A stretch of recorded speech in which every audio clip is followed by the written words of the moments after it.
Yeah, I want to really weigh in into these issues of forex being gambling or not being gambling. I want to say some few things. People don't understand what gambling is. Gambling is when you try to do anything that you don't know how to do very well, and you try to attempt it, hoping that you will somehow find success. That is gambling. That is gambling. So gambling is in anything that can be done, that can be rewarding, that people would like to do, but they don't know how to do it. So be it business, be it anything at all. For instance, let me use this example.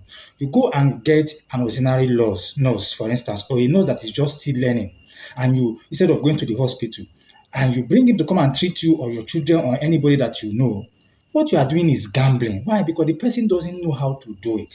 So if you want to become a tomato seller and you don't go to find out how people bring tomato from a far distance and will still be okay and they're able to sell it and get their money, and you just rush into buying tomatoes and you go and buy tomatoes and eventually the tomatoes damaged on its way or before it gets to where you want to sell it. That is gambling because you don't know how to do it. So the same thing, when you are trading forex and you don't know how to trade forex very well, you have not mastered how to trade very well, and you are attempting it, you are gambling. So also any kind of business at all, you decided to be a CEO in a business that you don't know how to do. That is why companies are folding up. Most of the time they get started and they get folded up as quickly as they started.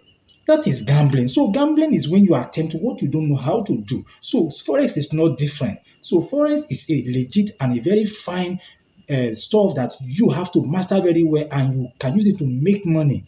You can make 20%, you can make 100% or 150% or 1,000,000% of your capital only if and only if you know how to trade forex very well. So stop saying forex is gambling. There are rules. There are things you need to do. There are things you need to master. So it's actually different from the main gambling where you don't have to even do technical analysis apart from fundamental analysis. In forex, you do technical analysis. There are data. There is data. There is mathematical comparison that you can do. There is a process you can follow. There is what you should do. When you get it right, it becomes okay, and not just a guesswork. You see, for those people who are doing guesswork because they don't know how to trade forex, that is gambling. So gambling can be found in any field at all in life. Once you attempt to do what you don't know how to do very well, that is gambling. Whether you succeed or not, it's still gambling. You gambled with it. So that's what it is. So get it right.